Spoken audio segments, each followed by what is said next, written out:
take that off. Hello, everyone, and welcome to TFYLP, Transformers for Your Listening Pleasure, episode number 207, recorded Friday, July 8th, 2016. I am your host, Duran Land, a.k.a. Weird Wolf. Along with me this evening is Jim Black, a.k.a. Moroni Prime, and also Rick Alvarez, a.k.a. guy with the headphones on and a He-Man shirt. Sup, ladies? Tonight I'm drinking Schweppes carbonated water, sparkling water. It's calorie-free, and it may have vodka in it.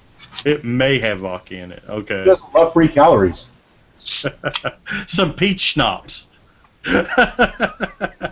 But we're going to talk a little bit about rare stuff tonight, and we may mention some things that you are aware of, but we're going to try to focus mainly on things that you aren't aware of or may not be aware of, and we're going to look at some images of those. And I do remember, you know, if we do put up images, we'll try and be descriptive of what we're talking about for the audio listeners. So just please bear with us.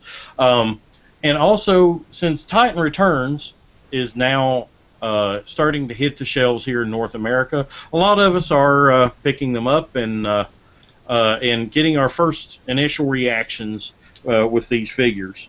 And it's just, well, I just picked up Nightbeat here, and and the head pops off. Yay, head pops off the Titan Master. That's awesome. So we're going to talk a little bit about our initial reactions to actually getting these toys in hand, and we'd love to hear your thoughts on things that we talk about tonight, the Titan Returns, the rare stuff. If you're listening to us, you can tweet us at TFYLP, and I just dropped the head. I don't know where the hell it went. Great. You can tweet us at TFYLP, or join our Facebook group, our Transformers for Your Listening Pleasure Facebook group, where the topic for this particular episode is always pinned to the top until the next episode begins, and then we'll unpin it and put the next episode up. But comment in that, and we may mention your comment on air if it is pertinent to what we're talking about. And if you're listening to the audio version, you know, still feel free to interact with us that way. So without further ado, do either of you have any new Titan Return stuff? Well, I've had a very frustrating week of pretty much going around store to store, Target, Walmart, TRU. I even stopped at a Kmart. Wow. And Exist? Yep. yeah, there's still those things out there, those Kmart things. I've got one 3 miles from me. And I was very, very frustrated. I couldn't find anything. And then, lo and behold, yesterday my dreams came true. I found, I hit what you would call the jackpot. I went to a super Walmart. Somebody had just put out the whole case of deluxes. I got every single one, 2 of each. I went over to TRU after that. Boom! I see the Voyagers there, and a bunch of extra sweeps. So I'm up to 5 sweeps right now, plus 1 in package. So I gotta say, is Scourge as bad in person as he looks in pictures? I'm really happy with it. I'm at 5 right now, opened. I think I'm gonna go for 100. Oh, wow! Yeah. I've got over 100 Viacons, and I've got over 30 sweeps from the first time they did them in Generations. So that would be a lot of those I might have gotten, you know, from where I used to work back in the day. So I think I'm gonna go for 100 sweeps. Now, I'm gonna keep putting an update every time I get a sweep. I'm gonna put it up there on TFYLP Facebook page for everyone to see. Awesome. Now, a quick question. Whenever Generations Scourge first came out, was it planned that was going to be a troop builder that they would expect people to buy more and more of those? I would say no. I mean, I think that was the year before I started working there. I know that for the Viacons and Transformers Prime, I kept pushing that needed to happen because that would be a troop builder. And so far, I've only found 2 people besides myself who've troop built them. But it was like, do we need another Bumblebee, or do we need to put a Viacon in the case? So Well, that's it why we was got 2 Viacons in the case. the Viacons were actually not really easy to find in my area. Or mine. So, yeah. So I that's saw one time. Ever. Because I kept buying them all the time. yes. Well, the first wave with the Viacons, I think they were 1 per case, and then the wave after that, they were 2 per case. Well, we're in Titan Returns, the hype for these toys were extremely high. Lots of G1 visual cues coming from a lot of these toys. It's like with Nightbeat here, you've got the very G1-esque face to the head, the terrible, I'm sorry, Kreb. And I tell you what, I picked up 8-Face this past weekend from our sponsor, Capture Prey. Great toys, great prices, great service, CapturePrey.com. Picked up 8-Face and Galvatron from our wonderful sponsor there, and he is probably my favorite little guy out of these. But if you want to find vintage stuff, check out our other sponsor, Mega Toy Fan.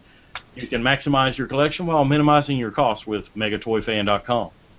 See, that was like a smooth transition there. Very smooth. So what you're saying is between both sponsors, you can get the vintage piece and the Titans Return piece. Yes, very astute observation there. Speaking of observations, I'd like to make one. I'm here playing with myself, and in my hands is the Titans Return Galvatron. And I hate this little stupid, flip-up face crown feature. Yes. But I'm looking at the Megatron head underneath, and it's pretty nice. What? It's got a lot of visual cues of Beast Wars Megatron, especially the Transmetal version. Yeah, I agree. I actually noticed that, but my biggest thing is that the only things painted on it are the eyes. Well, it's Hasbro, they skip on the paint. But my biggest thing, and let's go ahead and get rid of the white elephant in the room. I've got Titan Returns Galvatron here in my hand as well, and it's initially you look at it and you're like, wow, that is like a badass version of Galvatron. You can't deny that is Galvatron. But here's the thing. I mentioned it in the Facebook group, and for our audio listeners, I'm holding it up right now. I've got the face mask in front of the head. You lower down the chest, and you got this enormous cavity here for this little bitty face mask to go down into. That's where the Matrix goes. Yes, but you got this enormous cavity, which it doesn't look that bad if you go ahead and flip the chest plate back up and have just the Titan Master resting on the top of the shoulders there. Doesn't look that bad, but it's not very Galvatron-y. Incidentally, if I took my 8-Face, which I picked up at the same time, he's got the purple, he's got the crown, he just has a faceplate. But 8-Face doesn't look too bad on there. Oh. But my big gripe about this, if you follow our Facebook group, is that damn crown thing that flies up in front of his face. It swivels. For the video viewers, it's this part right here. But listeners, it's the part that the Titan Master actually fits down into, and inside the chest there's a swivel component. Well, the swivel action only goes maybe 1/4 of an inch either way, and whenever you do that, it just basically separates away from the face and does absolutely nothing. Kind of defeats the purpose of the head turn. It could have been engineered a little bit differently to allow for a little more motion. But if you have Galvatron just standing there, Titan Master inside the mask, and you're looking at him straight on, he looks pretty awesome. But the moment you kind of turn him to the side, you can tell the face mask is like really set apart from his face, and it's really bothersome to me. I mean, it's a missed cue. My other big gripe are the inner thighs that are hollow, although it's not as bad as, say, Power Master Prime. You got those big hollow chambers on the inside of the arms and stuff. But on Galvatron, the inside of the forearms are hollow, but that's for transformation. That's where the fists retract into. So that's forgivable. But Galvatron isn't necessarily as big an offender about the hollowness as Power Master Prime is. I'll give it that. And that's one of its great features, in my opinion. But the other big thing is that the cannon fits into a peg hole on the top, or right underneath the shoulder. So it kind of limits, because it bumps into the shoulder pad up here. And then if you want to rotate the forearm, which you can't, but if you wanted to kind of rotate the arm to where he's more of a, got his fist pointing down and with a classic Galvatron pose, you just can't do it. But I do hear there's Shapeways things that's already out there that can fix that. What's your thoughts on it, Rick? Well, I like the fact that it's lower on the arm. That's really the way he kind of had it in the TV show, and I like my toys to look like the animation, unless they look like Idwa or IDW. I gotta say, I'm really happy with this Galvatron. It was one character when I thought I was gonna get him, leave him in the box, and not have one loose to play with, because I have the third-party one, which is just perfect for my generation self. But I saw him there, and I had to get a second one. I opened them up, and I gotta say, I'm really, really happy with this. It's a really great transformation. I haven't done the flight mode because I don't acknowledge that. But this is a really great transformation. It's a really fun toy. Quick question. Yeah. The arm cannon that attaches, you said, a peg hole. Is that a standard 5mm peg? Like the average. It looks like it, yeah. Okay, so technically, so theoretically, it could really attach to the arm of, say, Combiner Wars Galvatronus and give him a more Galvatron-looking arm cannon. You probably win the night for best mod idea. I think that'll work. For what now? What's that? To put the arm cannon from the Titan's Return Galvatron onto the combined form of Galvatronus from Combiner Wars.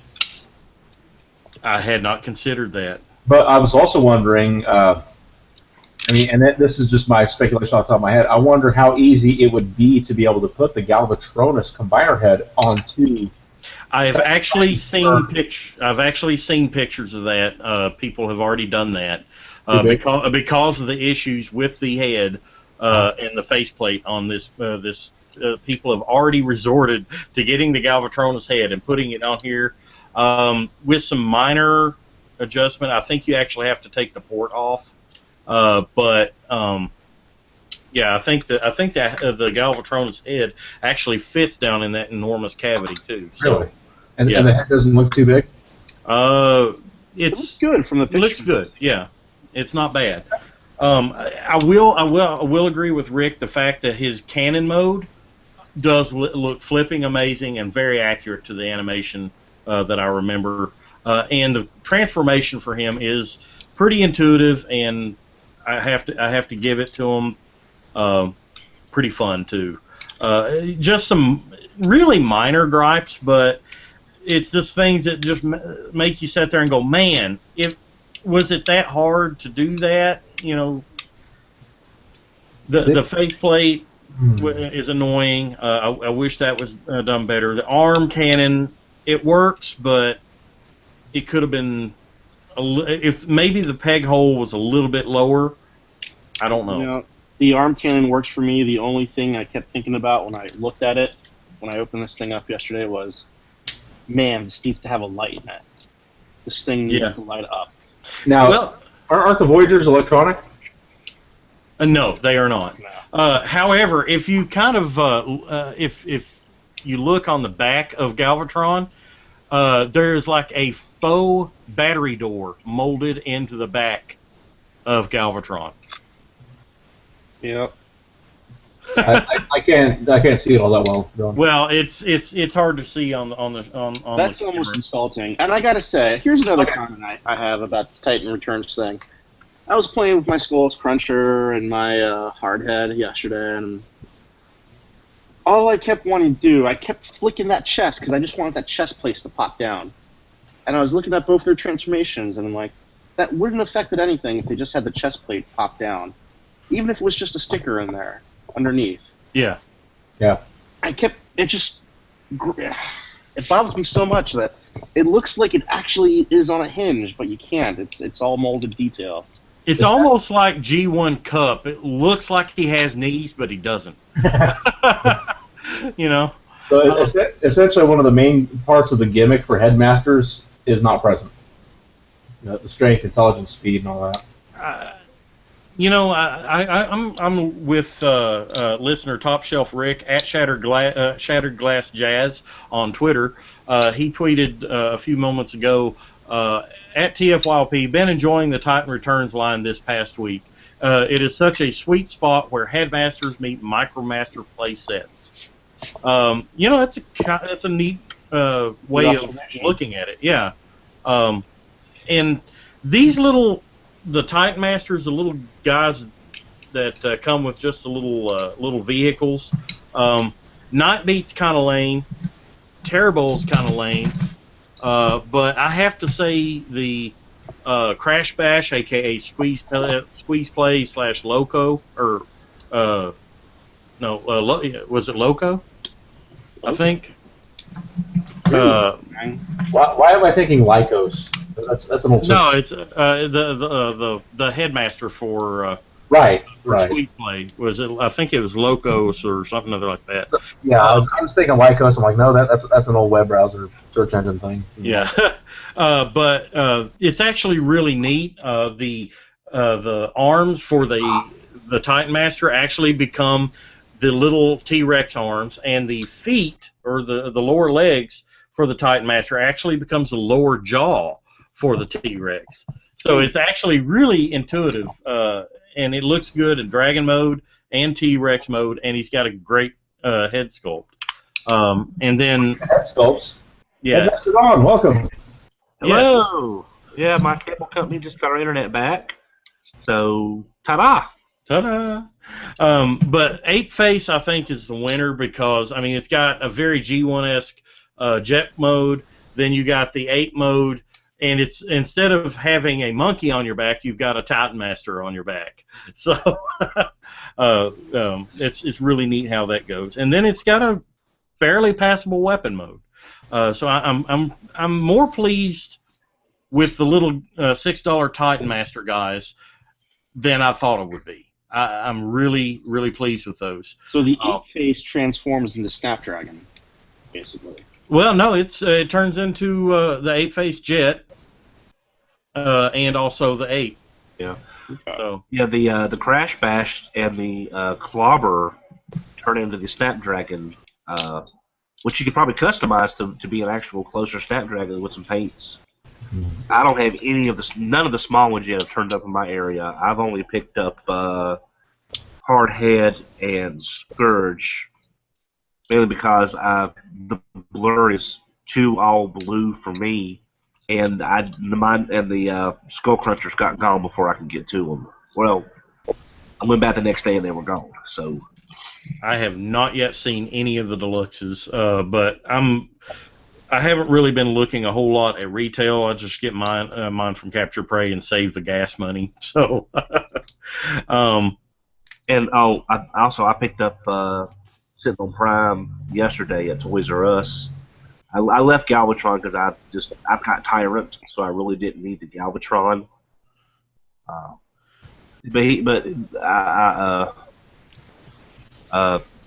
Sorry.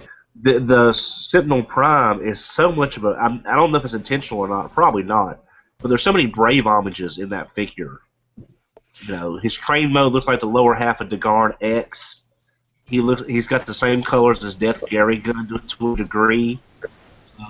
If it's not a Brave homage on purpose, it's a lot of serendipitous coincidences. yeah. I don't know. I saw the Sentinel Prime yesterday at Orson, the owner of Capture Prey. I saw it at his house. Messed with it momentarily. Wasn't impressed with it at all. The train mode just does not work for me. No. The shuttle mode is okay. Robot mode is okay. It's just that train mode. If they had just ignored that, I think it would have been fine. But that train mode just is a stretch. Just such an odd character to choose to do a repaint of, because it was probably planned as Astro Train first. Yes. And then they said, all right, well, we can't put out a bad guy and a bad guy, so let's put out a good guy out of this Astro Train. What good guy can we get? And I don't know what the thinking was to how they got Sentinel Prime, but now he's being forced into the comics in that ugly orange apparel he has. And I'm not happy. I'm not digging it. It's just weird. Yeah. Rick, you might want to take note of what our host is wearing tonight before you start screaming him about ugly orange. Yeah, well, he's ugly with or without the orange, so it's okay. But I like orange and yellow. Well, Duran, you and XV will get along great because he loves those same colors as well. So they're not my favorite colors, but my favorite color is still blue. But I mean, I'm right up there with orange and yellow. So, but Don, what's your overall opinion of the Titan Returns line now that you've got some in hand? Well, I'll be honest. I mentioned this on Twitter a while ago. If you had told me 10 years ago we would have basically an all Headmasters line, I would have laughed my butt off and said, you were crazy. But now we've actually got it. So I'm really happy that the line is there, and the actual interchangeability isn't forced like it kind of was in mini-cons, and that the individual heads, like, you know, one, like the Titan Master that comes with Skull Cruncher, I read the back of the box online, he masks the energy signature. You've got another one like Sentinel Primes that can help slow time. So you've got a lot of playability when you interchange these heads that doesn't impede the toy, like what mini-cons did for Armada mostly and so forth. And, you know, that's the good thing, too. It actually encourages children to use their imagination. Yes, exactly. So now, if we could only teach them how to read. Yeah. Now, I'm not going to be buying a lot of the. Granted, I've got, like, for example, I bought Buzzing, so Blur's not really high on my list, especially the Hasbro Blur because of the distinct lack of paint. I'm not going to get the American Optimus Prime. I'm probably going to splurge and get the Jedi, just based on what we've seen so far. I'm not buying a lot, not because I don't like the line, but because I do have some better versions of those characters, both original and third party, that I'm really trying not to avoid too much duplication. But that said, like I said, I bought Hardhead and Scourge just because they look pretty cool. Granted, the Takara versions on all of these are. There's always been that gap between Hasbro and Takara. We've talked about this. We know it's all based on budgets. Hasbro has to meet a lower cost per unit than Takara, and we understand that. But it really seems to me that in this line, you're seeing an even bigger gap in the paint budgets than normal. yeah. And with the yen kind of doing better for them, which is worse for us, it's going to be a little expensive to import some of these. But if you look at the Blur and the Scourge, oh my God! I mean, that is just. And I hate to say this, but I mean, they just blow the Hasbro stuff out of the water. But again, it's all based on the economies of the country you're in. Well, as a collector, I'm probably going to get the Takara Scourge, and that will be my Scourge, and then the Hasbro ones will be sweeps. Well, I've got Andreas. Like I mentioned, I've got Andreas, so I'll probably just post him as like a little mini sweep or something. You know, I just wanted me a Scourge for some reason. Well, that's I mean, again, scale, but to me, the Andros, Buzzing, those are more masterpiece scale or more masterpiece ish. Geared, yeah, masterpiece ish, than this stuff. So to me, it's like apples to oranges. I agree, but I'm also looking at getting, once I pay off some stuff, I'm looking at getting Gewalt, that Unique Toys, Blitzwing. I'm looking at Fortress Maximus because I want that Cerebros style, Rebirth style Cerebros. So I'm trying to be a responsible adult. Well, I've already got 2 LG30s on pre-order, which is the Weird Wolf. So, yes, I've got 2 of those on order because one of them's going to stay sealed and the other one's going to be open. Now, Veron, will you be pack building? Pack building? They're wolves. Yes, I get that. Don't give the next BotCon any ideas. Now also, don't forget about is it Unique Toys that I sent you that picture of? Yes. The Legends class headmaster. Yes. I've already told Orson at Capture Prey. I said as soon as those pre-orders are available, text me. Because if they follow suit with the rest of the companies, they'll probably be sold in 2-packs. Yeah. It just looks amazing. I'm getting 2 American Weird Wolves and 2 Japanese ones. Of course, one to open, one to keep sealed. My favorite character is finally getting his due, so I've got to. I mean, let me ask you something. Do you have the BotCon Weird Wolf? Yes, I do. There you go. Yes, I do. I was actually quite pleased that it was there. I mean, I was the only thing that was disappointing about that was the fact it wasn't a headmaster. But then, I've got the shooter master Strange Dog that I gave to him, so at least he's got a partner now. And I'm like, hey, it works. So,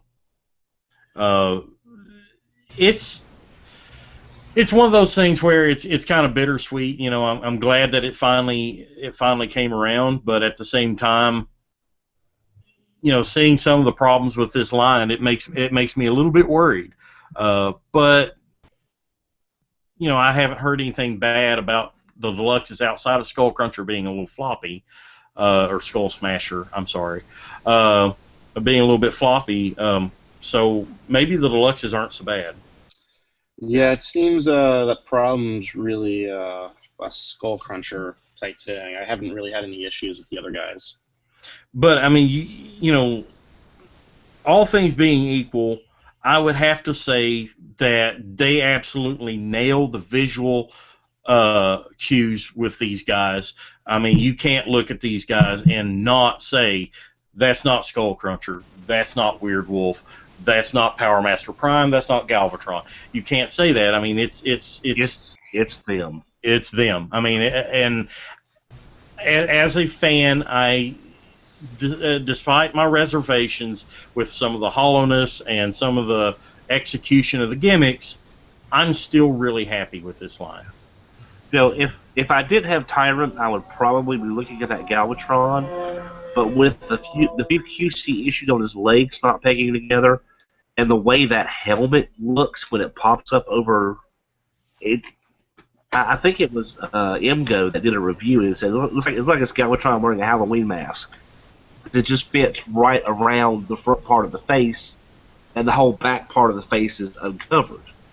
So it's like he's wearing a Halloween mask of some sort. So that's something of a disappointment. I think Galvatron was a big letdown for a lot of folks. I may be wrong, but that's just what it seemed. He kind of is. I mean, like Rick and I were talking about earlier before you popped on.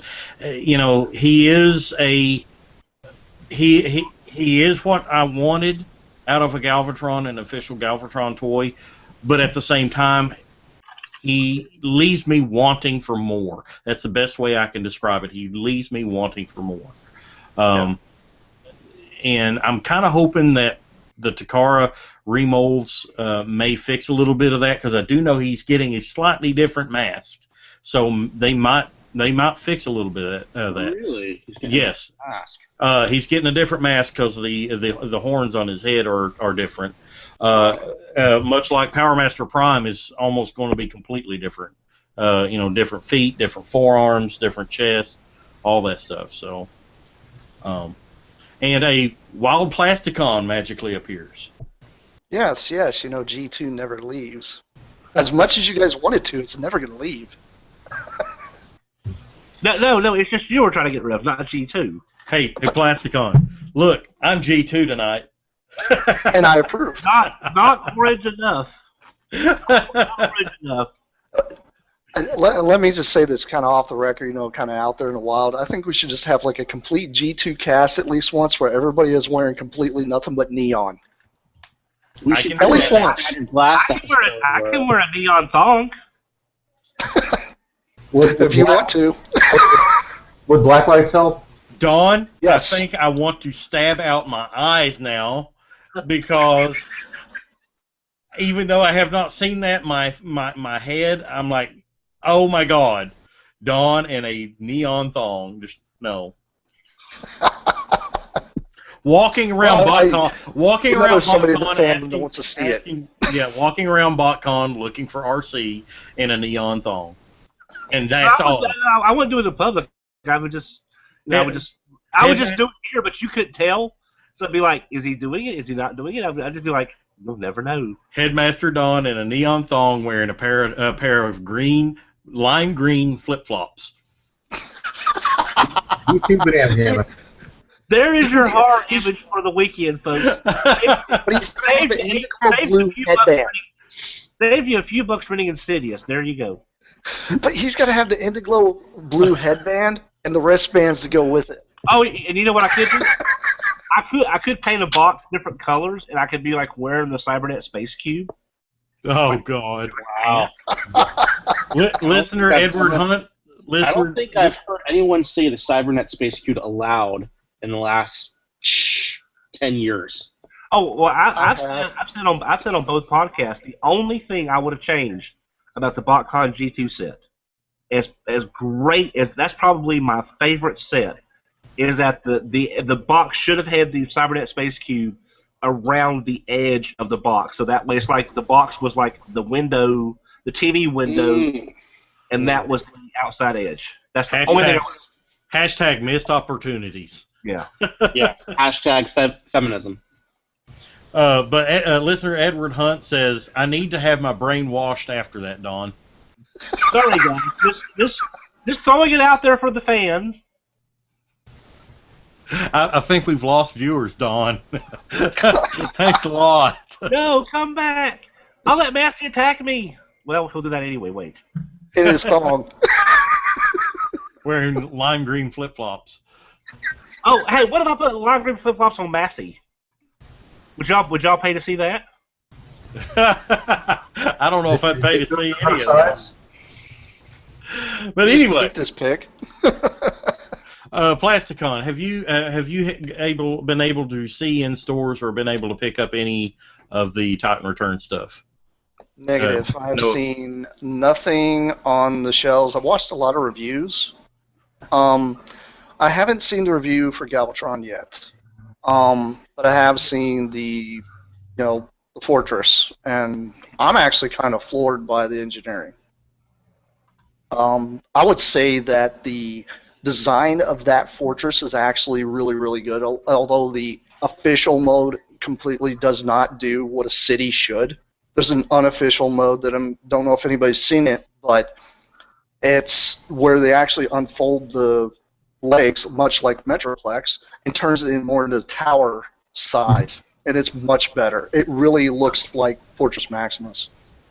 Nice. I personally think it's probably one of the most solid figures that's going to probably come out of that line. Really. I'm interested to see how like Power Master Prime interacts with the Fort Max figure in base mode.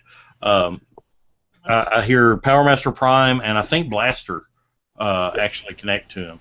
Well, they said that Soundwave can do it as well. Mm-hmm. Yeah. Well, I mean, that would make...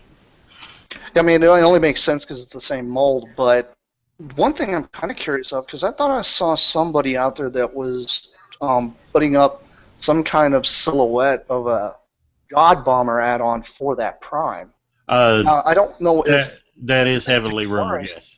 Okay, because I think Takara is actually doing something like that as well. Takara is completely redoing Power Master Prime. I mean, he's getting a significant remold. So much so, I think he's supposed to look more close to the original Power Master Prime than what we got here, which is why I justified getting both. I'm getting the U.S. one and the Japanese one. So what you're saying is they're not doing Power Master Prime at all. They're doing Jinrai. Yes. Okay. Yes. And well, the thing is the reason I justify that is Power Master Prime for me as a kid was my very first Optimus Prime. Even though I started back in '84, I was never able to get an actual original Optimus Prime until Power Master Prime came along. I was so happy.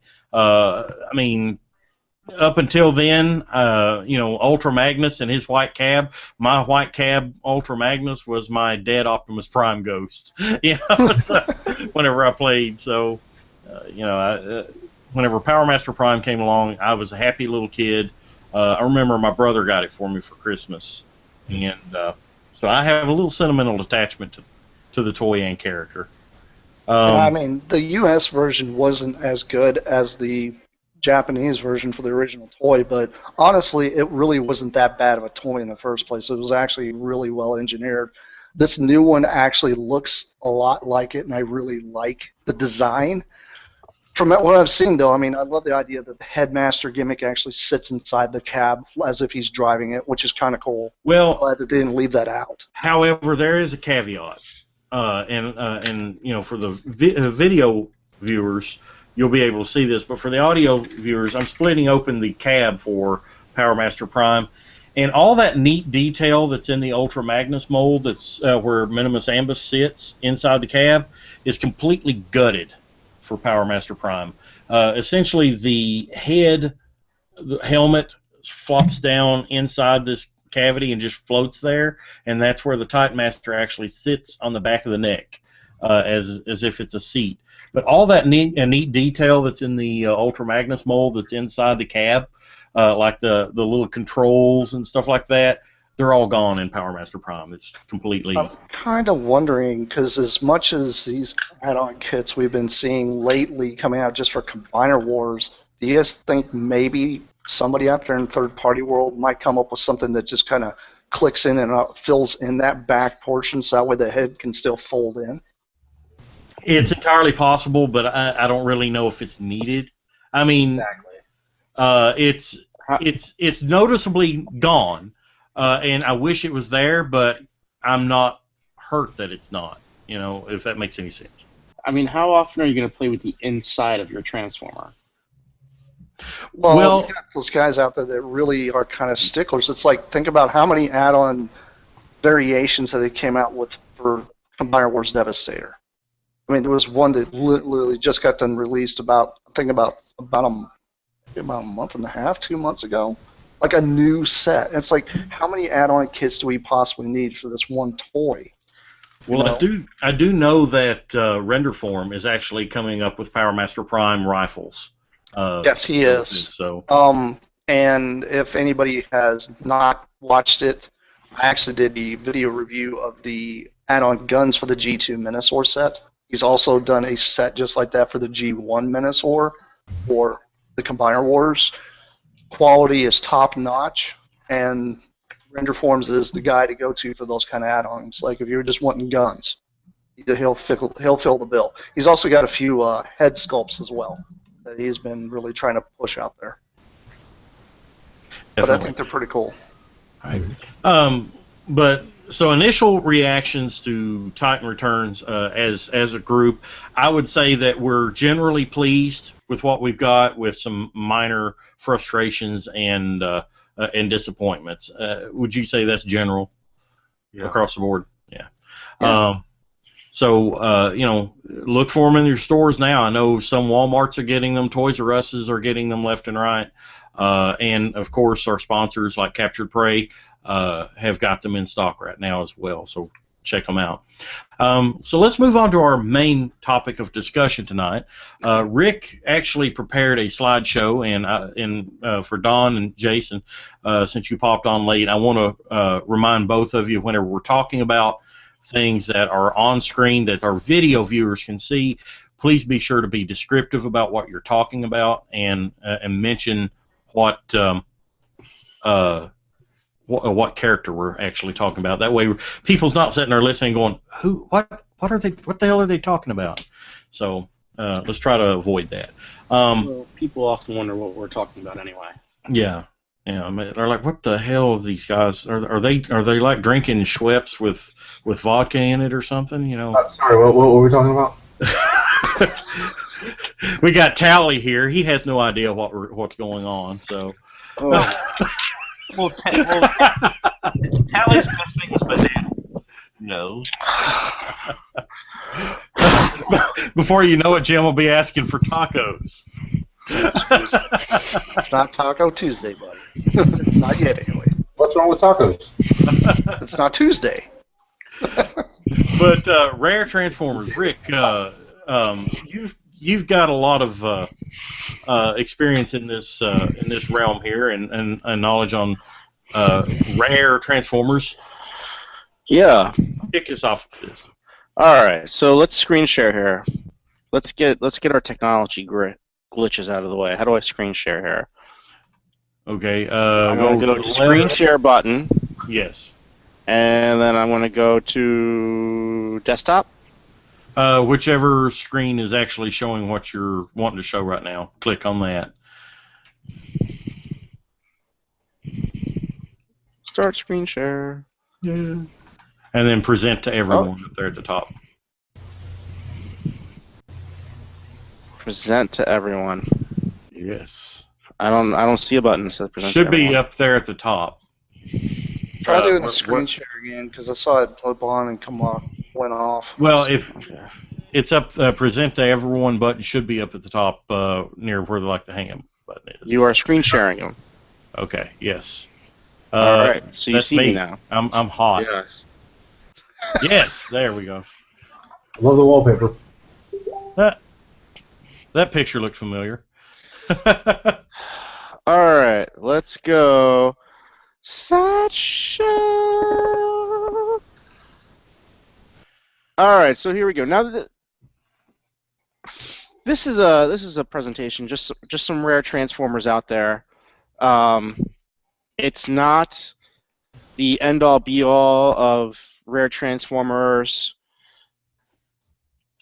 We excluded Lucky Draws from this just because, even though they are rare and quite limited, they have been photographed a lot. They have been seen a lot. So these are things that maybe you haven't seen or haven't heard of before, which often don't pop up on eBay or on the secondary market. So we'll focus mostly on G1 tonight, but we'll throw in some other stuff in there at the end. So our first slide here, what we're looking at, this is the Japanese 1985 Reflector gift set. In Japan, Reflector was available in this gift set, unlike the mail-away, as he was here domestically. So rare, I don't have one of these in my collection yet. But our own Brycey does, because he's photographed it. He does. He has quite the collection, and he's a good photographer. Yes. So, Don, chime in whenever you see something that you have here. Megatron. So, this is the original 1984 Megatron, but in Japan, it was available just the gun, not the rifle extensions. Oh. So you can just buy that Megatron. He had the sword, which did not come out in the United States. I believe this doesn't have the scope with it. Maybe it does have the scope. No chrome. And it has no chrome. The inside of it is red. His inner arms and inner legs are red. There is another version out there from another release that has blue on it. But this is the non-chrome version, and this non-chrome version actually fires the pellets. And he also came with the pellets, too. I think it was 15 pellets, or maybe 12 pellets. And I think you're right on the 15 because the KO version that fires the pellets that has all the add-on kits. Well, and I believe it did come with 15 because it came with 2 sprues of them. Didn't the TFC reissue of Megatron have the firing gimmick with the pellets? I believe it did. Maybe, but this is like back, 84. Yeah. So this is like, okay, something that market got, the Japanese market had, but our market did not. An actually firing Megatron gun. Which is a shame. I wish we'd got that here. Yeah, think about how much fun you would have had playing with a Megatron that actually shot at Prime. Yes. Okay, we're looking at, again, Dom, chime in whenever you have one of these sets. I doubt I'll be chiming in on it because the rarest thing I've got is a lucky draw, and that's probably, and that doesn't count. So the rarest things I've got are these. So this, for our audio listeners, this is the VSY gift set. This is another Japanese gift set. This gift set is G1 Grimlock with G1 Soundwave and Frenzy in the package together. So it's basically a 3-pack, Grimlock, Frenzy, Soundwave. It came with an audio tape, which is not pictured here for our people joining us on YouTube. I was wondering about that gap. Yeah, so they're an actual audio tape. I wasn't sure what's on the audio tape. I think it's a story. Could just be a bunch of swear words. I don't know. It's one of those books on tape, like When Continents Collide or Satellite. Yeah, as read by William Shatner. Yeah. So this is one of the rare sets out there. I've seen a few of these for sale in my day, but this is still in my top 10 of vintage G1 things to obtain one day. Now, are the molds any different from the original releases? As far as I can tell, they're not. Then again, I really haven't played with the inside of them. I have never opened a setup to look on the inside. Here's the actual inside of the box for our YouTube viewers. Well, to be honest, I'm looking at the head sculpt on Soundwave, and if I'm not mistaken, wasn't Soundwave's face completely like silver? Because this looks like it's black or like. Well, really, it looks really like the dark. face mask is not painted on, on him. Or something. It is painted. Yeah, I think it might just be The maybe angle. the brightness on your computers. And now the Soundwave has the rub sign on the chest, but wasn't there a running change when it was changed to the Decepticon symbol? Or was that Right. So the original one did not have the rub sign, but this is not a sealed box, so we don't know if these figures were replaced. Oh, okay. But my guess is because you have the Grimlock in there, this was a 1985 released item, so which means you would have the rub signs on there. And the booklet looks like a Grimlock also has storybook, the doesn't rub it? I seem to recall once upon a time having seen a Soundwave where the rub sign was on the battery cover on the back. Was that a thing? You know, it's possible. I have at least 3 different versions of Soundwave, and the differences are mostly in the fist, whether he has a gap in the fist or no gap, or a gap with a slit, piece of plastic between that gap. It's like the Seeker. There's a lot of different Seeker hands and variants on those, and it's possible there was a Soundwave out there with the decal on the back. I believe mine had it that way, Jim. Actually, the one I had as a kid. That's I what believe you're right there. on the clip portion, if I'm not mistaken, and then there was a standard, just regular Decepticon symbol on the chest. Okay, so this is sorry for the blurry pic. These are images I got off Google. This is the VSZ gift set. This was the first gift set I ever found out about as being a Japanese exclusive. This is an odd choice of characters. It's Sunstreaker, Skids, and Buzzsaw in a 3-pack. Why? That's the big exactly. question. Why? So, I mean, I feel like Buzzsaw is a little outnumbered here. He's like a little outgunned because you got Skids, you know, Mr. One-Liner, and then you got Sunstreaker, and you got this little guy that turns into a tape. Well, was Buzzsaw available any other way in Japan that you're aware of? Or any of these toys, actually? Yeah, Sunstreaker was available. I can't remember off the top of my head if Buzzsaw came with Soundwave or not. I'm kind of wondering, do you think this came out the same time as that 2-pack we just got done looking at with Grimlock and Soundwave? Maybe this was like a counterpart or something to go with it. Yeah, it's the VS series. So the other one was it's the VSY. This is the VSC. Okay, so yeah, it probably would make sense that they would release another cassette tape like that to go with Soundwave versus just a whole nother Decepticon in general. So these are harder to get gift sets. These are items that go for in excess of $1,000, maybe more depending on condition. And this is a shot of the inside. Wow. Just so you could see how it was packaged. It's styrofoam packaging. I bet you the little foam inserts that are going across the waist of the robots would be really difficult to find if they were missing. Because I know a lot of people are really about like the foam packing being complete, and that would be probably a pretty big nightmare to try to find, you know, the original bits. If you found one that was actually open boxed that wasn't completely packaged back to the way it was. Well, if you found one of these, you should just be happy that you have it. Yeah. And not worry about a piece of styrofoam that you can't see when the insert is in the box. Right. It makes sense, but there are some people who are being. I have seen this set in person. So sorry again for the blurry image. This is the VSX gift set. This is Generation 1 Optimus Prime packaged with Generation 1 Megatron together in one box. I think the last time I saw one of these for sale, it went for over $5,000. That's the blue Megatron, is it not? That is the blue Megatron. Yeah, so it's the non-chrome Megatron, which was available in Japan, not in the U.S., and the inside of the arms and the inside of the legs are blue.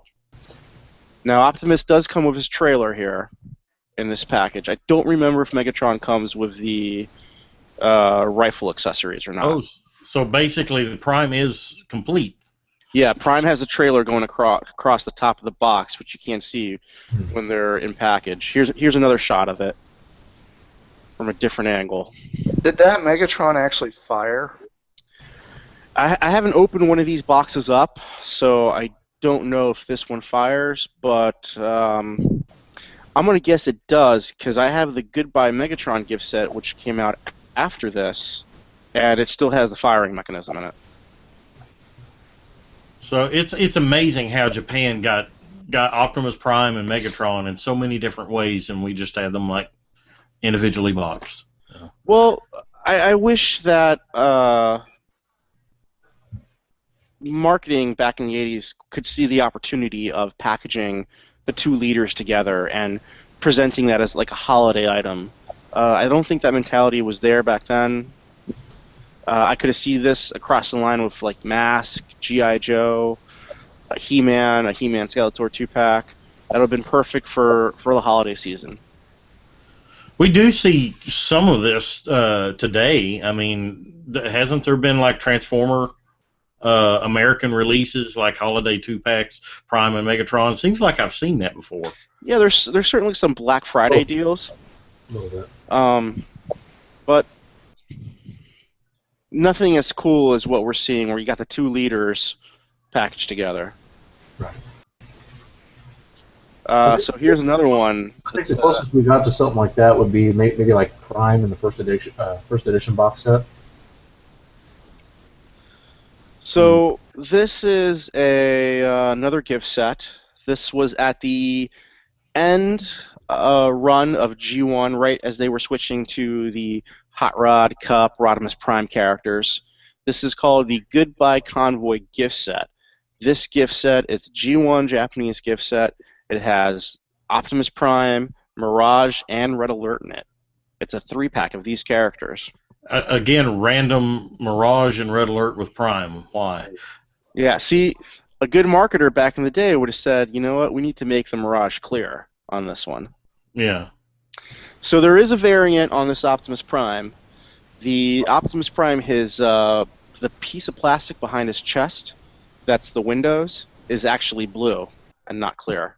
It's clear blue. It's not like transparent clear, like all the other versions. Yeah, and if they really wanted to make this like commercial accurate, they would have a little kid included that shouts "Convoy," you know, with the smoking father in the background. Edward Hunt did say that the VSX package, the Megatron, did not come with gun accessories. Ah, thank you. Okay. Thank you, Edward, for pointing that out. But so he did come with his trailer in this one. Yes. So this is the inside look, the styrofoam packaging, Red Alert, Mirage, and a complete G1 Optimus with the trailer. The Goodbye sets, there were 2 of them, Goodbye Convoy and Goodbye Megatron. They each came with a poster, a fold-out poster of their respective teams all put together. So this and that's actually the hardest part to find from these sets, is finding out that poster that came inside of them. Whoever has this piece has got a cherry piece, it looks like. Yes. So this is the Goodbye Megatron gift set. This one, perfect. It's Megatron and Starscream together in a box. Couldn't ask for anything else. This is 1986 Japan, I believe. It also came with a poster. The Megatron did have the blue parts on the inside, and he was not chrome. As for the Starscream, I can't tell what the variants are on it. As I said, there's a ton of Seeker variants regarding the fists and some additional molding details on them. My Starscream hasn't been removed from the styrofoam on my Goodbye set, so I don't want to take him out and look at him. So, but this is not a picture of my set. This is again a picture I found off the internet. So here we're looking at the inside of the box. Megatron doesn't have his rifle accessories, but he does have the scope. Nice. Which seems, about all you really need to have for Megatron in robot mode. So. Yeah, but you think about it. You never saw him in his gun mode without those accessories. Not once. Yeah, that's true. Oh, I'm looking at this and I'm thinking to myself, Starscream is such a slob. I mean, here you've got the Megatron's handgun and his scope, the cannon, nice and neat and organized, and then over there's just a cluster mess of Starscream's bits and bobs. Only you. That was post movie. Yeah. Okay. Yeah. He's been disarmed. Right. That makes sense. But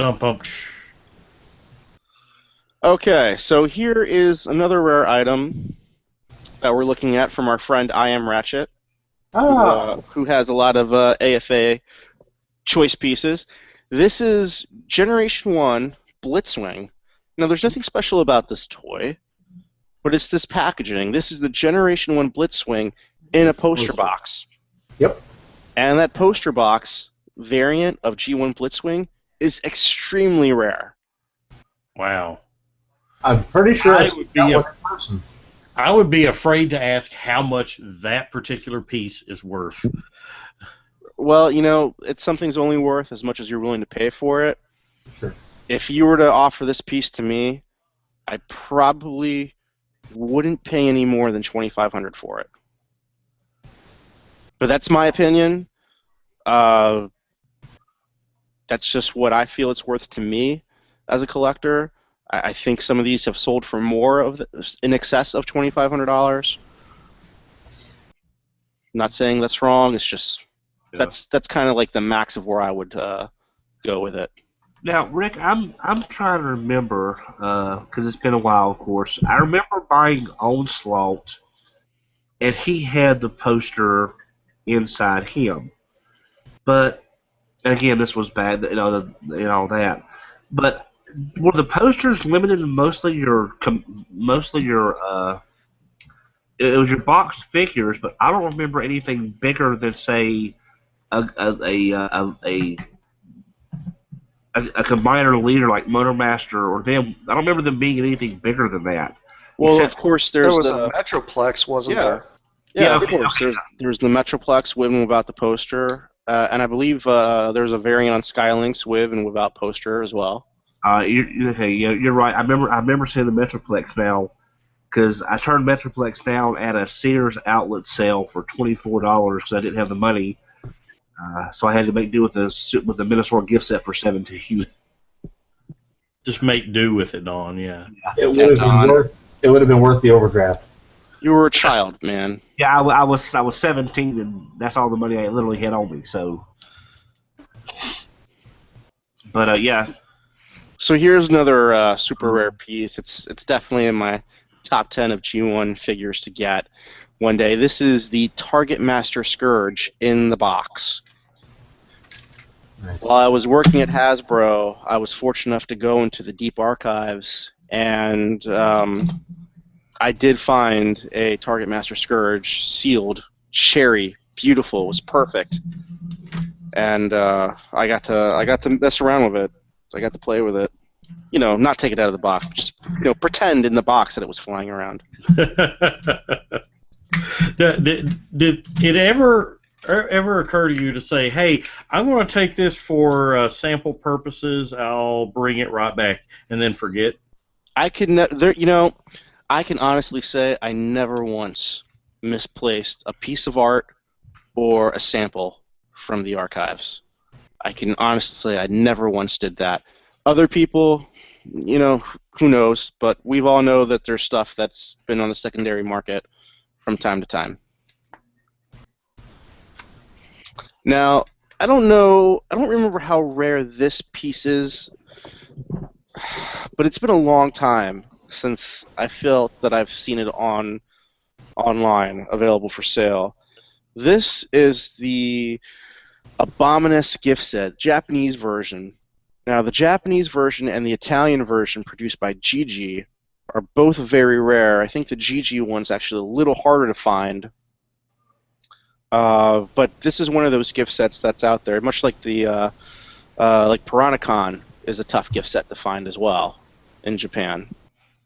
And it's interesting to note that the packaging for this does not use that digitized background that the toys from this era typically use. This has more of a.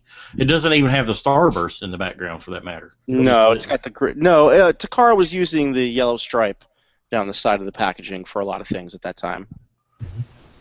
well, hey Rick, now for years I've heard rumors, and I'm sure John and Carl probably told me this at one point, and I've just forgotten due to what the years passing by. But what about the rumored the releases of the Computron and Abominus gift set that was like a test market thing? And do those actually exist? I keep going over and over this battle with certain people. I won't bring their names into it, but there's some people that insist that American Abominus gift set is real. And I believe me, when I was working at Hasbro, I went through the archives, man. I dug in every closet, every desk. I found a Revenge of the Jedi script one day while I was there, and I cannot find anything that says that got to the sample stage. Okay, because that's one thing you hear when it comes to gift sets. Through the years, I've always heard that there were a limited number of the Computron and Abominus gift sets released again in the Cincinnati area. Yeah, Computron. Maybe you're thinking of Bruticus. No.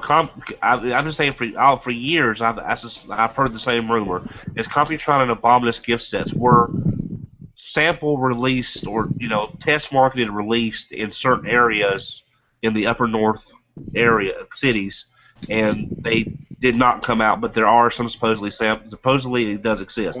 But that's what I've been hearing for years. Well, there are Computron gift sets. That's out there. An American one? Yeah. It's the Abominus that is. Right. It's the Abominus set and the Bruticus set that I haven't that people rumored that were out there, but I couldn't find any proof that they were. Let's see. What was the BotCon with the shattered glass wheeljack as the free giveaway? Whatever that BotCon was, I remember Brian Savage and I walked around the dealer room, and I think he traded a bunch of stuff, and he got a Computron gift set with the tech specs cut out in the back. Wow. Okay. So now we're getting into guys that cost several $1,000s a piece. I attended an auction a few years ago with Tony Prado from Tempting Toys, and this tape was available for sale. All 4 tapes were available for sale. 3 were sealed. I believe 1 was opened, and I think they all ended up going for at least $4,000 a piece, and 1 ended up going for $5,000. In Japan, there were 2 extra sets of tapes for Blaster, and both those sets would combine. So there were four tapes total. They would combine like was it Grand Slam and Rain Dance? Right, Grand Slam and Rain Dance. Sparkle Fuse Box. Right, into these larger robots. So help me out with the names here. Noizu. This isn't Noizu. No. Goryu. No, not Goryu. Rarified. Yeah. No. I'm gonna open this here. Decibel. No. Dial, Zor. It's Dial. Yes. Yeah. It's Dial. And Graphy. So don't touch that dial. This is a tape for Blaster that was available in Japan. He turns into what looks like a velociraptor type of dinosaur. Yeah, very raptorish. Might be an iguana.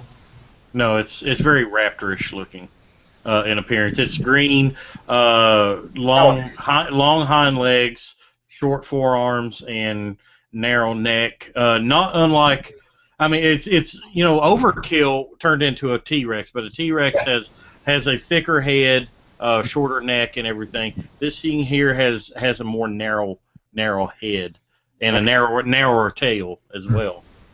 Now, question about the combining cassette teams. I know that these 4 were available in Japan and not the States. I seem to recall hearing that the ones we got, Slam Dance and Squawk Box, were likewise not available in Japan. Is that correct? I believe that's true. Oh. But these are very hard to find.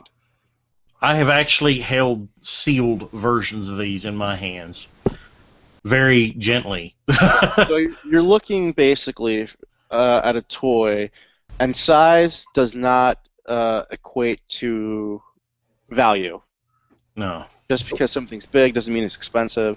This is something that's the size of a tape that fits in your Soundwave or G1 Blaster, and this is a $4,000 piece if it's in the box. I would love to know if these molds are still somewhere buried in Takara's vaults.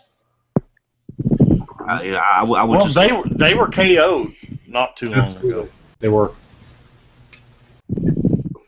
But all right, so this is Soar, and it looks like he's a Brontosaurus. He's the tape that combines with Dial. He's dark blue. He kind of looks like he has Ravage's head at the end of that long neck. Yeah. Red eyes, red stickers for the tape deco, and sort of looks like he has Slugfest's feet. It does, yeah. And they combine together into a character called Leg Out. leg out. Weird name, leg out. Both of these combining sets were a little bit smaller than Grand Slam and Rain. I always get the names. Well, Slam Dance. Box. Yes. Slam Dance was the combined form of Grand Slam Dance. Okay. So these guys, when combined, will stand a little bit smaller than Slam Dance. Which is strange because they're dinosaurs. Right. It's just an all in the way in the transformation. Yeah. The volume is still the same. So this is Graffy, and he is a pterodactyl. And all 4 of these characters are Autobots. He's a red pterodactyl with some black details. Pretty interesting to see where his chrome weapons are at the very tip of his wings. Very, very simple transformation for him. And this is Noise. And he is a T-Rex, but the T-Rex head kind of looks... He kind of looks like G1 Grimlock, but the T-Rex head kind of looks like a dog to me. Yeah. And he's got really, really big chrome weapons on him. And the tail is a lot thicker and looks wider than that of Overkill. But it looks like his transformation is very much the same. Yeah. Yeah, it looks like it's the same transformation as Overkill, basically. With a slight change in the tail, I think, though. But yeah. Hands. Right. And when their powers combine, they transform into Decibel. What the living hell is that? Yeah. Well, looks like a robot. I mean, Pterodactyl's doing a handstand, and the other guy's just kind of hanging on behind him. Yeah. It's a stretch. For the audio listeners, you got Rarified, which is the pterodactyl, as the feet and the chest, and then mounted on the back of the chest, you have Noizu as the arms and the head, and it just kind of, I don't know, kind of looks like a weird. He looks like he'd be some kind of like generic soldier in an army. Just well, and the head kind of resembles that of G1 Constructicon Scavenger's toy. Mm. I was thinking that or Trailbreaker, somewhere along that line. Yeah, he's got like a visor and just like a chin mouth. Yeah, and just so you guys know, what we're looking at here, this Decibel, this is the knockoff one. I couldn't find a really good picture of an authentic G1 Decibel for the presentation. So this is the knockoff Decibel that we're looking at. what was the price of the knockoffs the last time you might have looked, Rick?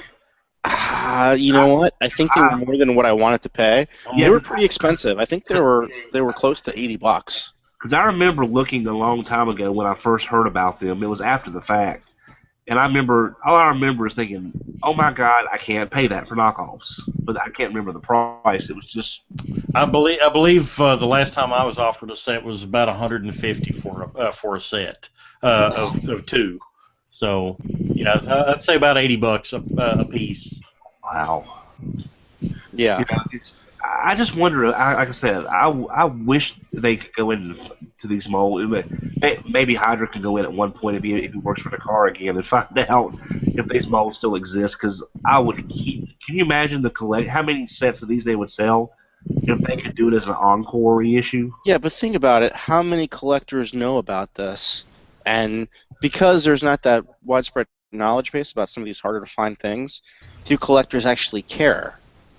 Well, I think more people know about this as far as the older collectors, just from all the years of hearing about these things and not being able to find, just hearing bits and pieces through the years. Plus, anyone that's coming to the fandom lately might want something a little unique and different that they can't get now. But it's just this is the stuff lost to the ages that if the mold still exists, it needs to be remade before the mold is lost forever. Well, Don, here's my thought on that, and I'm kind of along Rick's line of thinking here. how many people? I mean, would it be fiscally worth it to, if they found these molds, to reissue them? Simply for the reason that, one, not a lot of people know about them, and the people that do know about them, there's becoming fewer and fewer of us that actually are out there collecting vintage G1 Transformers. Because I mean, just look at the aftermarket price of G1 Transformers. Yeah, we had a spike after the movie, after the first '07 movie, but it's been gradually going downhill. I mean, yeah, I guess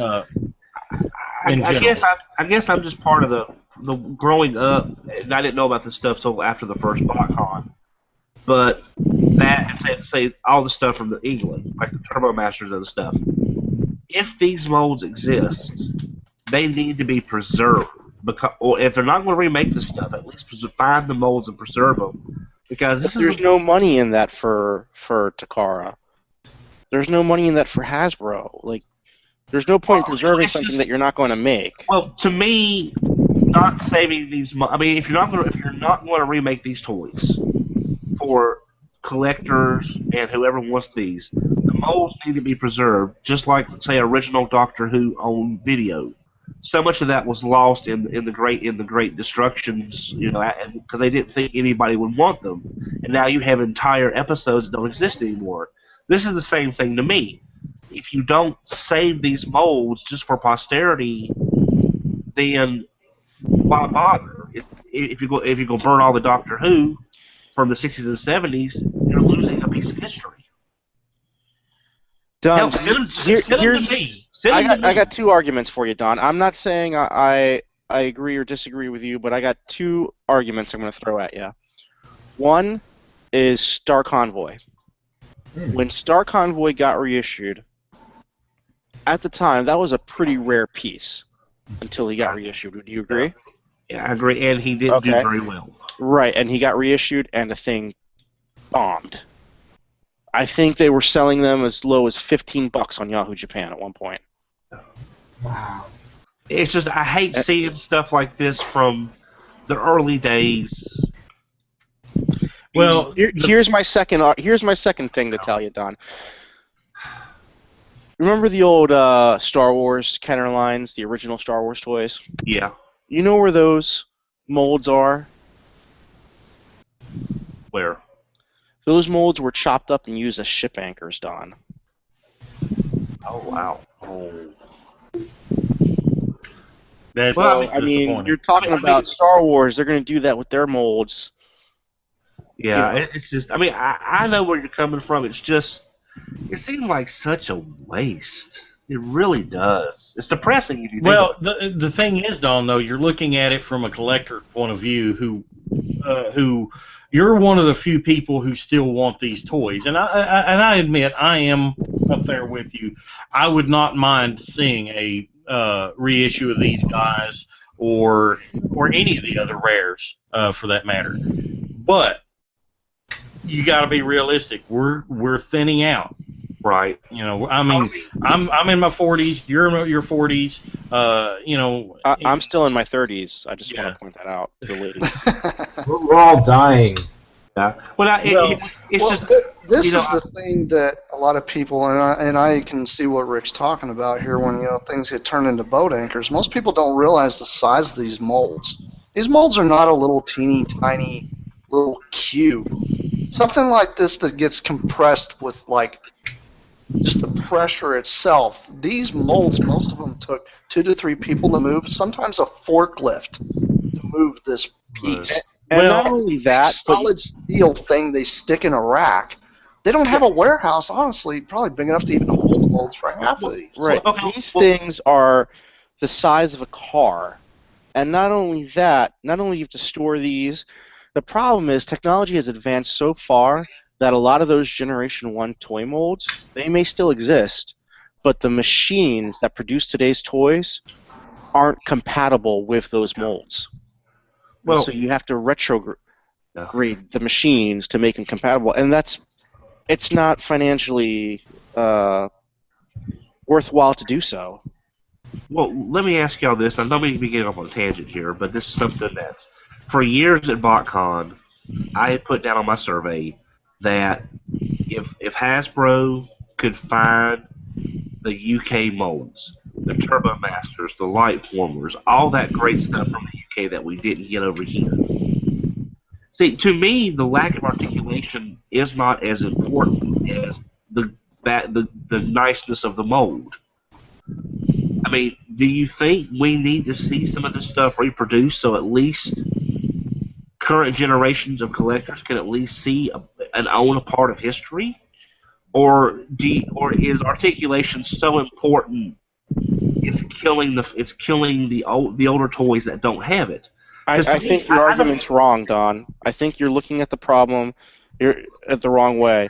You're looking at it as articulation versus a mainstream top tier A character versus a character that people like you and me have a hard time remembering what their names are. Yeah, it's just not worth the time and effort to bring these back if there might be 150 people that actually give a damn about them. So, well, to be honest, when it comes to some of these molds, there are some KO versions out there. So apparently some people have gotten hold of the molds and reproduced them, whether they're legal or not. But the thing is, if people really want to start preserving these, and honestly, this is kind of more or less a shout out to the entire community, there are things called 3D scanners nowadays. Why not 3D scan each piece of this toy, build a sprue on computers that can be produced at a later time? I love it. Oh, okay, well, that is what needs to happen. Okay, well, not holding on to the old molds. Okay, well then, Plasticon, you and Rick are more into the production side as far as you know what goes on. I didn't realize you could do that because I'm not a very technical person. But yeah, if they can scan these molds, so at least that way the template is preserved, that needs to be done because that is part of our history. Right, but Don, that takes. I'm trying to give you the argument from the point of view of Hasbro that this is what I heard a lot while I was working there. What's the point of preserving something? It doesn't make us any money. What's the point of having something in a closet that just takes up space? It's not going to make us any money taking up space. What's the point of holding on to all these old molds if they're not going to make us money, if we're not going to use them? I mean, what is our financial gain as a company from that? I'm just saying, and I'll say this and I'll drop it, I know.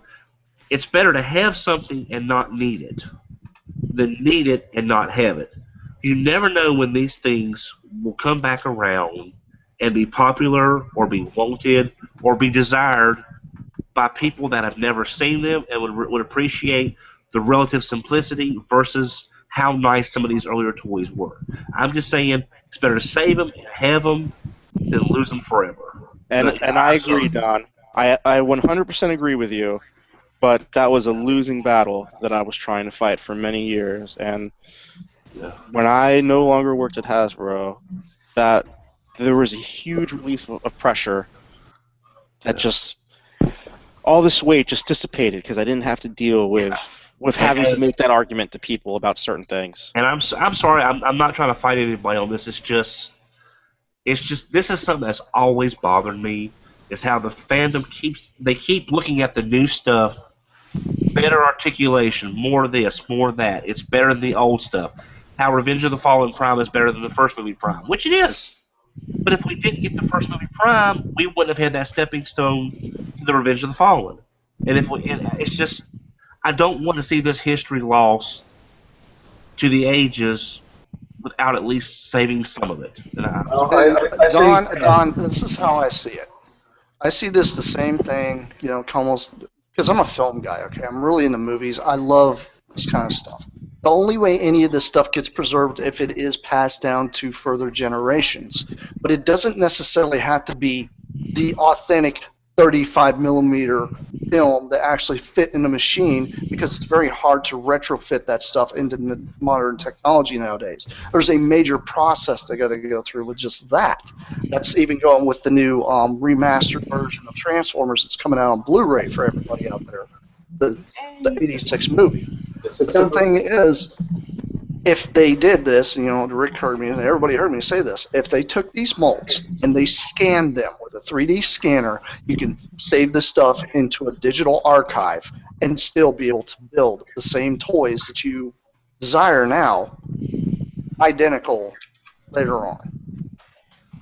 Probably with a different process. I like that idea, Jason. I think that's probably, if there's any way to preserve that capacity, I think that's really pretty much the only option. Because if you put it in any kind of physical medium, whether it be a reproduced part or mold or whatever, that's going to have to change hands from person to person, and it'll get lost. But if it's in a digital archive, where people are starting to have their own personal 3D printers at their homes now, so maybe one day, this archive can be available, and people can print their own, G1 Transformers. They may not be vintage pieces, but it'd be a way to kind of revisit the past after things fall apart. I want to mention this real quick. Just again, I'm sorry about tangenting here. We had talked a long time ago, I believe, about Hasbro getting to the point where they're not selling toys; they're selling digital files that they create that you can buy and download to your 3D printer, and you make your own toy. If these were scanned, that would be more product that's already been paid for that they could make as part of those offerings. That's a good idea, and honestly, I'm going to tell you right now, I have done a little bit of research and found out the guy that runs RenderForms, there was a guy out there that was trying to go ahead and reproduce the things that RenderForms was trying to put out, right? In order to counter that, he went on to Shapeways and said, hey, it's available, all you got to do is pay for it here. Why is anybody going to go for somebody to try to do reproduction parts from somebody else on some third-party website when the maker himself went ahead and just went to Shapeways and here you go, now you can get them now. That's probably what needs to happen. I agree with you, Don. That's a great idea. I think that would probably fix a lot of the problems, especially for one of those guys out there that needs that rare headmaster piece that you can't get, like a little rifle or something that goes in the helmet. Seriously. Yeah. Okay. We went off on a rather lengthy tangent here. And that's me. I apologize, guys. That's all right. You're all right. You're okay. All right, so let's move on. We'll try and blow through these ones a little quicker. This is the Transformers Junior Raiden. So for those of you who don't know, Raiden is the Trainbot combiner from Japan, never released in the U.S. And there was a line of Transformers in Japan called Transformers Juniors, which were small versions of the G1 characters, Optimus Prime, Trypticon, Soundwave, Metroplex, Jinrai, a couple different characters. One of the hardest to get ever was Raiden. Like these guys, these are juniors. Right, and these are Transformers Juniors, and they were available in a gift set, which is super hard to get. And they were also available in 2-packs, 3 2-packs, because there's 6 characters that form Raiden. And while looking around today for a picture of the gift set, which I couldn't find, and mine's still buried, I found this, which is the first time I've ever seen this. This is the actual combined form of the Transformers Juniors, guys. Didn't most of those come on blister cards? The 2-packs? I don't know how the 2-packs were available. I thought they were boxed, because all the Transformers Juniors came boxed. I wasn't sure, because I thought maybe it might have been just a weird KO I saw of this thing, too, because I think there is a knockoff version of this thing as well. Maybe of the Raiden, but I've never seen one of the Junior set. Well, the KO version I saw had 2 bits of it, and it didn't look like they looked like they were more downsized and didn't have all the crazy stuff that the original Raiden toy did. Like some of the stuff, because if like the Fort Max Jr. doesn't do a lot of stuff that the original one did, and I think some of the engineering, slightly changed because of size. Mm-hmm. And I think the set that I saw was actually a set like this. Now, I'm not absolutely sure, but I believe it was on blister card. Okay. So this is another super rare one. This is the Grand Maximus Transformers Junior. Fortress Red Alert. Right. Fortress Red Alert. That would be an interesting custom. Sorry, I just want to kind of put it on the side. That'd be an interesting custom if somebody actually got one of the reissue Fort Maxes and turned it into that. Well, there's always the G2 version. So this is one I've never seen in the package before. The Transformers Junior's Fortress Maximus isn't that hard to find, but the Grand Maximus version, very much so. Very hard to find. And here she is, the first official female character to be released in the Transformers toy line. This is C303 Minelba. This is the Japanese exclusive. This was their version of Nightbeat redecoed in white and red. This is from the Master Force television series. I need that.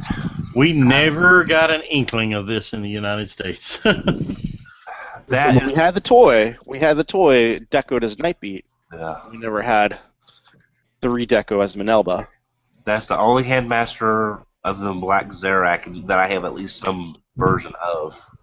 I've got Nightbeat, but I've always needed Minerva. And I wonder if there was ever a... Sorry, Don, I didn't mean to... Oh, that's fine. I wonder if there was ever an idea to redeco like the Generations Nightbeat or any of that into Minerva. Is there, Rick, do you know if there's ever any talk? Not that I've. Well, Nightbeat came out after my time there.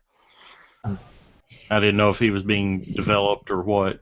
I always kind of figured this mold here, Nightbeat or Minerva, either or, would have been neat to see redecoed into like a Headmaster Jazz. That would have been a perfect Jazz. Yeah. The vehicle mode is a Porsche here, is it not? Yeah, it's a Porsche 911, just same thing as Jazz. The only thing that makes it look like it has lights on top is because it's just red plastic. Could have redecoed it all completely white, maybe with a few black bits, and would have been interesting seeing it like that. Because you just gotta find Trent Troop on Shapeways and have him make you a custom Headmaster that you can download and print. Because I looked for years, I've got both the Genrai and the Shuta Master Force bracelets, and for years I looked for the matching Cab and Minerva, and apparently, according to Hydra, they weren't made unless they were KO'd somewhere. And I thought I could at least try to find her bracelets, and they didn't even make those. Matching?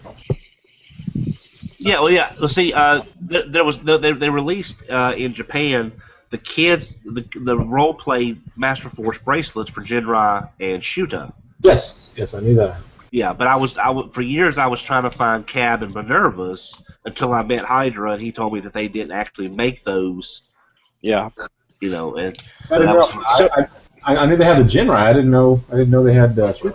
Yeah. Yeah. So for those who don't know, in the Master Force television series, the kids, to activate their Transtectors, which were the robot bodies, they had bracelets that they would smash together and they'd morph into the Master Force. Yeah, they would morphing time into the Headmaster. Just out of curiosity, would you happen to know about how much a Minerva would go for in the box? It's been a long time since I've seen one for sale. I passed up on one for $400. This was 1998 or 1999. Wow. And now I would say she's probably double that, if not more. The only thing is, if I ever find one that I could afford, quote unquote, I would be so scared of her just basically photosynthesizing into yellow in a completely dark closet. Because I've got my art fire in a dark closet, and that's no guarantee he's not going to turn. I'll be terrified of this thing just aging into yellow. Don, if it's photosynthesis, it's going to go clear through to green and bypass yellow altogether. You'll end up with a Botanica. Well, I couldn't think of the right term, but you know what I mean. I don't want to spend that much money and wind up with a yellow Minerva. So next is Dino King. Dino King. And I wasn't quite sure which version to include of Dino King. Dino King is the combining Pretender monster robots that we had in the U.S., which was Monstructor. Instructor. This is the redeco. The robots on the inside were the same. They were redecoed into white, green, and gold, and some blue robots. And then they had all new Pretender shells, which were dinosaurs. Now, Dino Force, it's composed of its 6 characters. All of them common. Both sets are extremely hard to get. And what I mean by both sets, what we're looking at here is the gift set, which is all 6 Pretender shells and their 6 robots. But they also came individually packaged.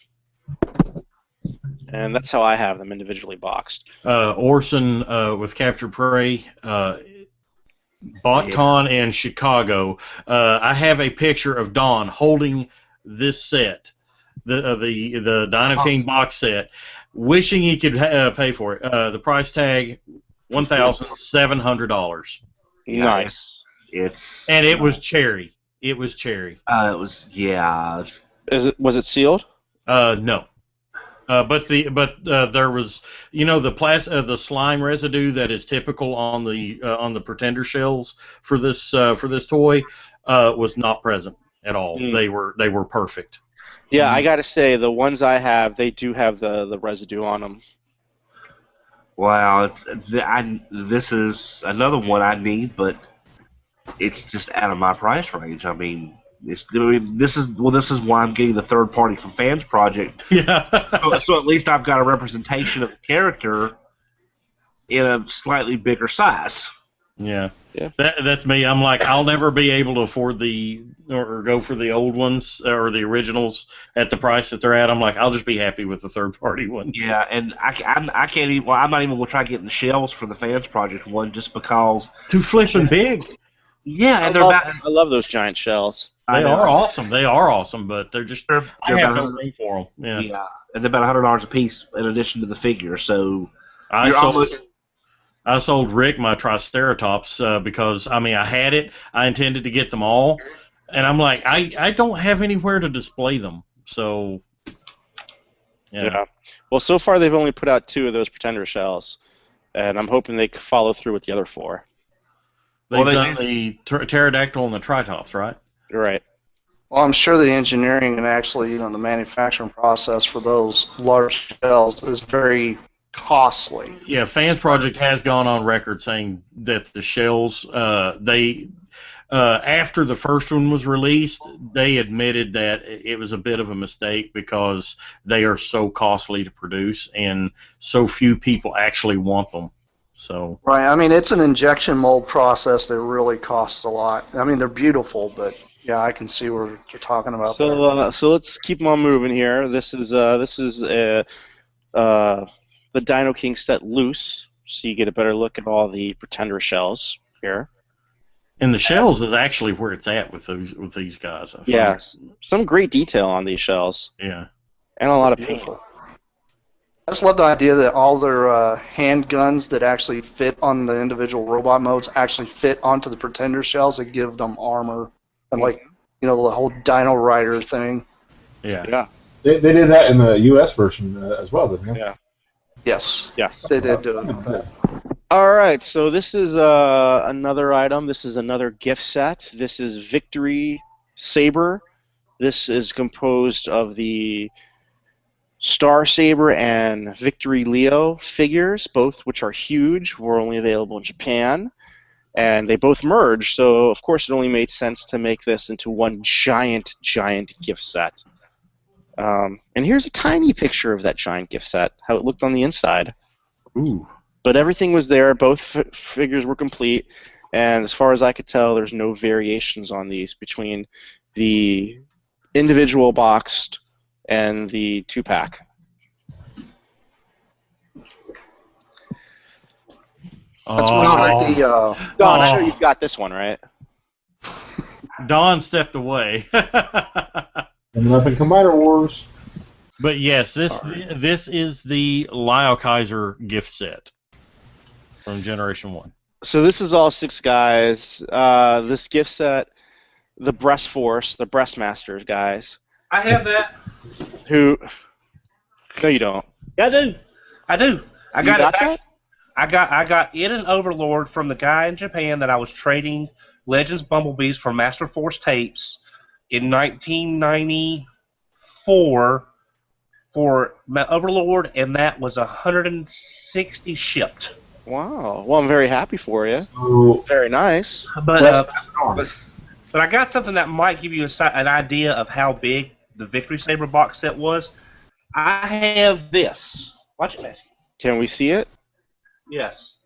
The Brave Command Dagwan gift set, satchel gift set, with Power Dagwan and Fire Dagwan to form Super Fire Dagwan. It's almost as big as Dawn is. There's nothing quite that big. Yeah. No. So this is we're running out of time, so let's keep moving. Okay, sorry. Let's keep moving. Look at this. Wow, we were just speaking about Overlord, Don. This is the UK Overlord. Yes, he got released in the UK in this nice gold box. Incidentally, with a different box art than the Yes. Japanese one. Plus, So you- the purple was a slightly different hue compared to what was released in Japan. That was the variant, so the variation. Right? Yeah, so the gold box version, I believe everything's still the same on the inside as far as the figure goes. The box has the same dimensions as the Takara version, only it came out in the UK. And I put this version in here because while the Overlord in Japan is tough to find, I have seen over the last couple of years that the gold box version is becoming even rarer. There's 2 Energon minifigures. Jim, Now- what is this called? Quick. Die Atlas. This is big powered. Yes. So this is another Takara gift set. That's a tiny picture for a big tower. So 3 guys, Sonic Bomber, Diatlas, and Roadfire, were all sold individually. Each came with a Micromaster. Together united into one giant box set, because all 3 combined into a large vehicle called Big Powered. And in base mode, they all become a Micromaster City. They all combined. Yep. Here's Diatlas the is view of the huge. inside of the box. Atlas is huge. And I recently held a very cherry version of this one, which sold for, if I'm not mistaken, around $2,100. I'm sorry, anytime I look at Die Atlas, my brain just screams animated Sentinel Prime. Am I the only one? Yes. Okay. So the Roadfire, which is the red-colored one here on the left for our visual companions tonight, believe it or not, it's actually easier to get him in this gift pack than it is by himself. I don't know if I've ever seen a Roadfire for sale. I actually picked him up at one of my first BotCons in the single box. Nice. Him and Sonic Bomber, because I got Diatlas from the guy in Japan, and then I picked up them at the first or second BotCon. I think I paid like $50 for Roadfire and $60 for Sonic Bomber. Very nice. Hey, how about we move out of something that's not G1? Godfire Convoy. So this is Godfire Convoy. This is the Transformers car robots, or as it was known in the U.S., Robots in Disguise. This is the large leader class Optimus Prime and Ultra Magnus together in one box with the Master Sword. I got it. Which was a reproduction of the sword from Fortress Maximus. With the extended handle. Right, with the extended handle, but this is the clear version. That was a Toys R Us exclusive, right? Oh, I believe it wow. was. I did not even know this existed. I've got this it, is- Dern. I've got it. It's on my shelf. Why am I not surprised? Sorry, it's Godfire. It's my favorite Optimus And- Prime mold. And not as it only is clear, it's been a while since I've seen these in person, Don. These have that glittery clear plastic, is that right?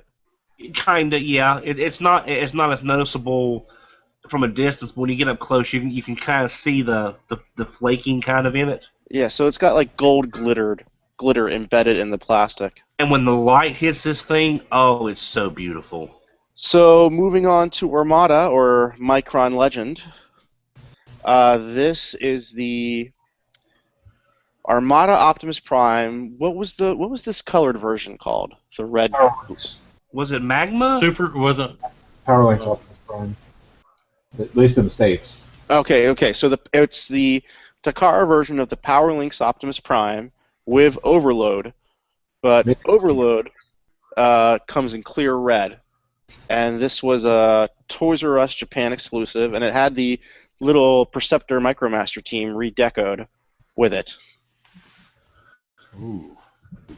And this is the back of the box. Depending on how it was stacked, you could have a picture of the toy on one side or this incredible art on the other. How rare are the previous one and this one here, the Godfire Convoy and this one?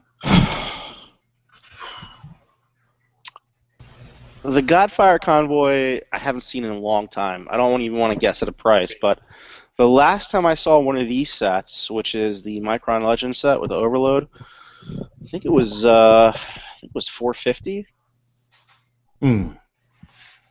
Wow. I think during the last time I saw a Godfire Convoy set on eBay was about 2 or 3 years ago, and it was $800. Wow. And that was. All right, here's another TRU exclusive. This is from Cybertron. This is another Japan exclusive. This is the Cybertron Optimus Prime in clear with the Wing Saber figure. And it also comes with the, help me out with the name here, Don. Was it Rambi? I have this. Hang on, let me think. Don has it. Well, I'm saying there it is. Beautiful. Yeah. So, well, it was a scrap metal, but I think that was supposed to be Kobe's. Yeah. Right. Rebuilt. Yeah. Yeah. So this one had the alternate face on it. Ramble, yeah, that's what it was. So Ramble here, which is the Japanese version of scrap metal from the Cybertron line, had an alternate face, and that alternate face was available in the first ever Build-A-Figure at BotCon, and that was the only time you could ever get that face for that character outside of this gift set. And I'll be honest, mine is in a box somewhere, and I haven't touched it in forever. which Build-A-Figure was that? It was the first BotCon Build-A-Figure. Was it The custom class? 2006? You talking about the custom class? Yes. Okay. Custom class, Okay. yeah. I was thinking collect all the figures to build the. No, I'm sorry, I misspoke. It's custom class. Well, I'm half asleep too, so. All right,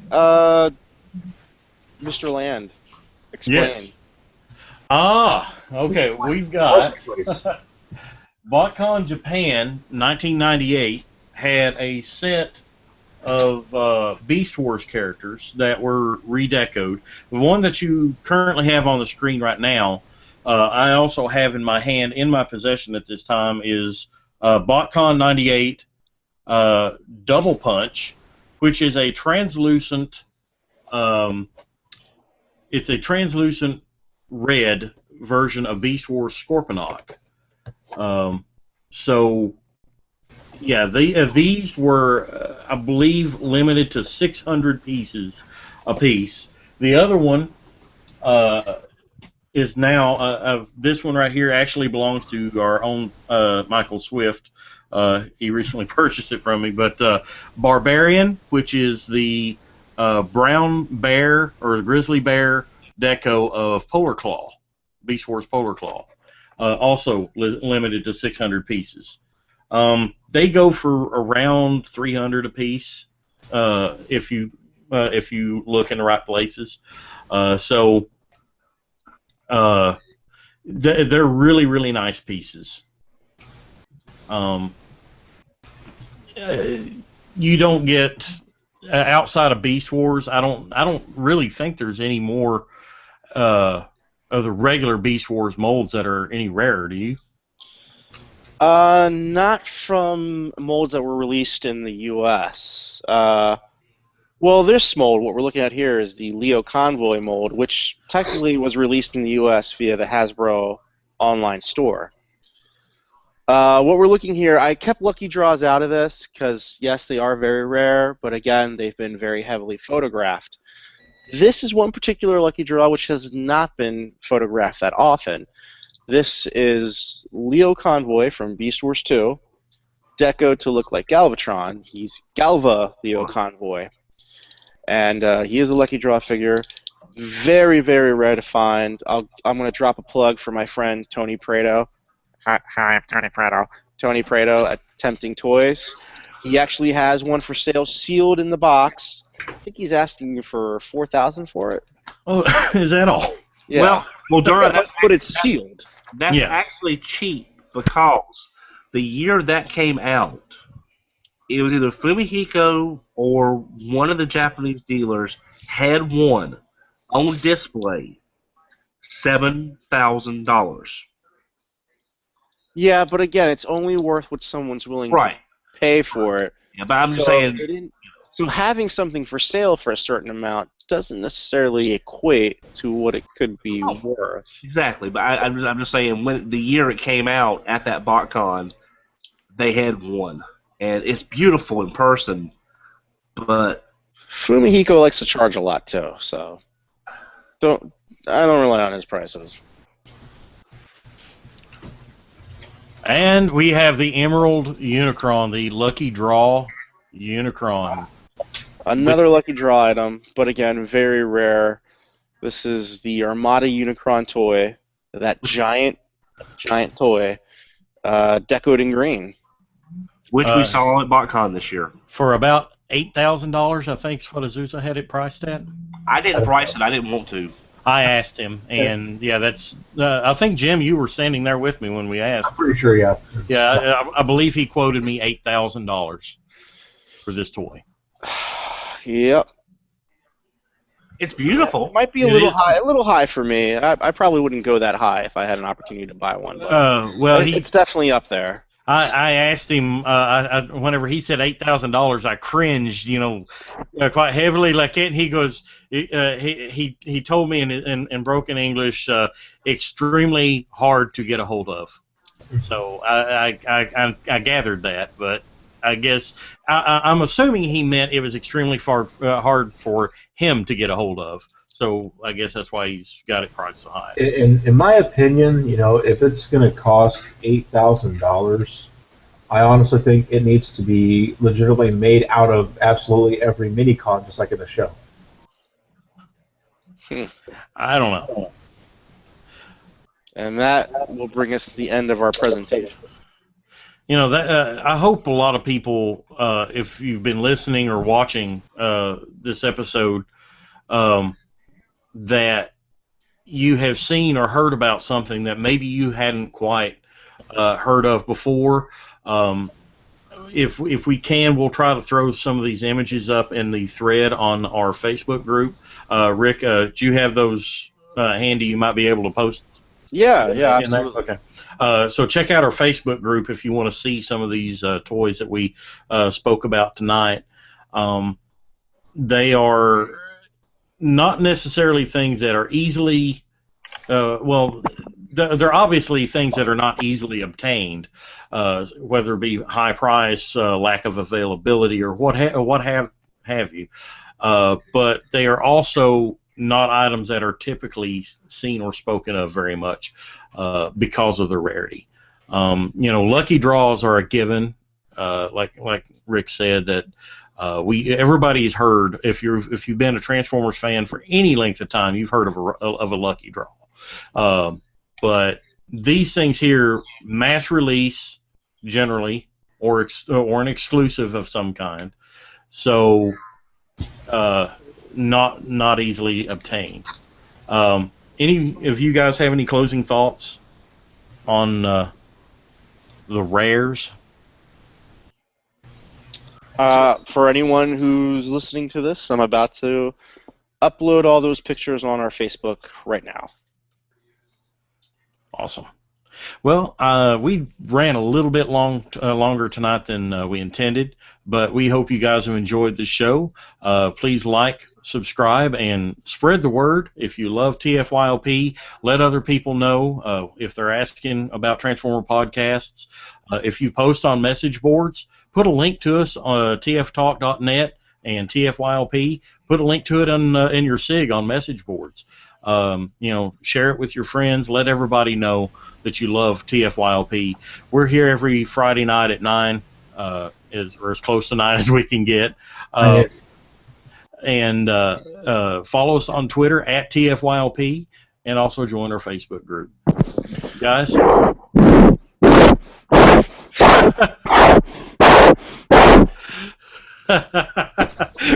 Rick is getting back at us here. Yeah. We're giving him hell. I'm sorry, I didn't realize I was breathing into my mic. Somebody should have said something rather than write it while I'm screen sharing so I can't see it. That's quite okay, because this can also be known as the heavy breathing cast, considering people see the prices of this stuff. They make, I'm going to have a bit of a heart attack. It's a picture of that fat cat with the heavy breathing underneath. Yes. Yes. All right, guys. You guys can stop licking your monitors now. It has a flavor. This has been another episode of TFYLP. I'm Weird Wolf, along with Headmaster Don, Rick Alvarez, Plasticon, and Maroni Prime. We'll see you next time on Transformers for your listening pleasure. That's a threat. Peace out, you guys. And a promise. G2 forever. Stony